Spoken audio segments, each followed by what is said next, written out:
Assalamualaikum warahmatullahi wabarakatuh. Perkenalkan, nama saya Rexi Rivaldo, mahasiswa Universitas Tadulako, Fakultas Ilmu Sosial dan Ilmu Politik, jurusan Sosiologi, Stambuk B201-18-220. Nah, dalam video kali ini saya akan menjelaskan apa itu sosiologi pariwisata. Masyarakat dan pariwisata tidak dapat dipisahkan, mereka berdua saling berdekatan dan menjadi roh bagi perkembangan pariwisata yang pesat. Oleh karena itu, individu, manusia, masyarakat, dan pariwisata bisa dijadikan sebagai kajian objek dari sosiologi. Pariwisata adalah fenomena kemasyarakatan yang menyangkut manusia, masyarakat, kelompok, organisasi, kebudayaan, dan lain-lain sebagainya. Nah, menurut Cohen menyatakan bahwa sosiologi pariwisata adalah cabang keahlian yang memusatkan perhatian kepada motivasi turistik, peraturan-peraturan hubungan dan institusi, dan akibatnya pada wisatawan dan kelompok-kelompok yang berkaitan dengan wisatawan tersebut.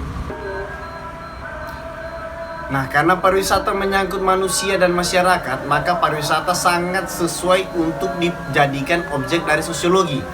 Berkembanglah kemudian kajian-kajian sosiologi tentang pariwisata yang lebih lanjut menjadi cabang sosiologi tersendiri yang disebut dengan sosiologi pariwisata. Secara singkat, sosiologi pariwisata adalah cabang dari sosiologi yang mengkaji masalah-masalah kepariwisataan dalam berbagai aspeknya. Nah, pengertian dari sosiologi pariwisata itu sendiri adalah sosiologi pariwisata merupakan kajian tentang kepariwisataan dengan menggunakan perspektif sosiologi, yaitu penerapan prinsip, konsep hukum, paradigma, dan metode sosiologis di dalam kajian masyarakat dan fenomena pariwisata. Nah, ciri-ciri sosiologi pariwisata itu sendiri menurut John Nuri ada beberapa. Yang pertama itu pariwisata adalah aktivitas bersantai atau aktivitas waktu luang. Nah, yang kedua, hubungan pariwisata terjadi karena adanya pergerakan manusia. Dan yang ketiga, dilihat dari sisi wisatawan, pariwisata adalah aktivitas yang dilakukan pada tempat dan waktu yang tidak normal. Dan yang keempat, tempat dan atraksi yang dinikmati oleh wisatawan adalah tempat dan atau peristiwa yang tidak langsung berhubungan dengan pekerjaan atau penghidupan wisatawan. Ya, wilayah kajian sosiologi pariwisata. Dalam kajian sosiologis, memang ada banyak aspek yang bisa dikaji dengan menggunakan pendekatan sosiologi. Nah, oleh karena itu ada banyak aspek yang bisa dikaji oleh Cohen. Nah, Cohen sendiri mengelompokkannya menjadi 4 wilayah kajian, yaitu yang pertama, wisatawan. Dan yang kedua, hubungan antara wisatawan dengan masyarakat lokal. Yang ketiga, struktur dan fungsi sistem pariwisata. Yang keempat, dampak-dampak pariwisata. Pandangan mengenai sosiologi pariwisata menurut McIntosh sendiri ditunjukkan oleh hal-hal terkait dengan fenomena sosial kepariwisataan yang timbul karena ditandai oleh perkembangan kegiatannya yang pesat dan luas di masyarakat. Pariwisata telah menjadi aktivitas sosial ekonomi dominan dewasa ini, bahkan disebut-sebut sebagai industri terbesar sejak akhir abad 20, yang juga menyangkut pergerakan barang, jasa, dan manusia dalam skala terbesar yang pernah terjadi dalam sejarah manusia. Nah, pariwisata bukanlah suatu kegiatan yang beroperasi dalam ruang hampa. Pariwisata sangat terkait dengan masalah sosial, publik, ekonomi, keamanan, ketertiban, keramah tamahan, kebudayaan, kesehatan, termasuk berbagai institusi sosial yang mengaturnya. Pariwisata bersifat sangat dinamis, sehingga setiap saat memerlukan analisis atau kajian yang lebih tajam. Sebagai suatu aktivitas dinamis, pariwisata memerlukan kajian terus-menerus, termasuk dari aspek sosial budaya yang juga harus dinamis, sehingga perkembangan pariwisata bisa memberikan manfaat bagi kehidupan manusia, khususnya masyarakat lokal.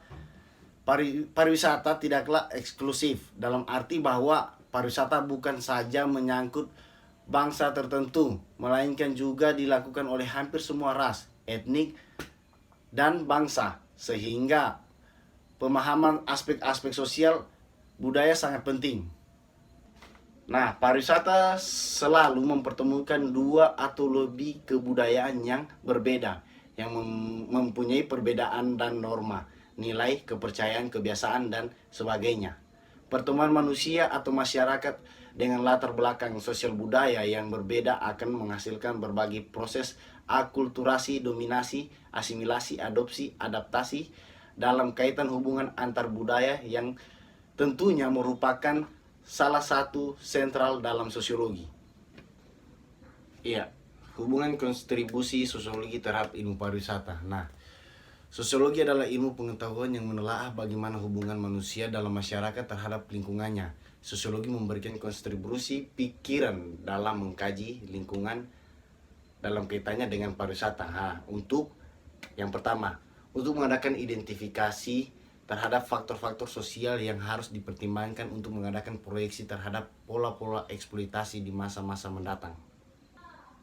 Dan yang kedua, mempelajari kemungkinan-kemungkinan dan mekanisme pengendalian sosial untuk membatasi pencemaran serta memelihara lingkungan. Dan yang ketiga, mengadakan analisa untuk mengubah tujuan-tujuan sosial dalam kebijakan sosial dalam memelihara dan mengembangkan lingkungan hidup yang serasi. Analisis sosiologi terhadap pariwisata berdasarkan bahwa yang pertama, pariwisata telah menjadi aktivitas ekonomi dominan dewasa ini. Dan yang kedua, pariwisata sangat terkait dengan masalah sosial, ekonomi, politik, keamanan, ketertiban, keramah tamahan, kebudayaan, dan berbagai institusi sosial yang mengaturnya. Dan yang ketiga, pariwisata bersifat sangat dinamis sehingga setiap saat memerlukan analisis yang tajam dalam rangka memberikan manfaat bagi masyarakat lokal khususnya. Nah, dan yang keempat, pariwisata tidak bersifat eksklusif atau menyangkut suku bangsa tertentu atau kelas tertentu. Dan yang kelima, dalam kaitan hubungan antar budaya dan masyarakat terdapat proses akulturasi, dominasi, sosialisasi, adopsi, adaptasi, dan lain-lain di pariwisata. Dan yang keenam, pengaruh pariwisata sudah sangat meluas sehingga telah menjadi pemindahan utama dalam perubahan sosial. Dan yang terakhir, yang ketujuh, berkembangnya berbagai lembaga yang terkait dengan pariwisata. Nah, itulah penjelasan tentang apa itu sosiologi pariwisata menurut saya sendiri. Nah, apabila ada kesalahan mohon dimaafkan. Wabillahi taufiq wal hidayah. Wassalamualaikum warahmatullahi wabarakatuh.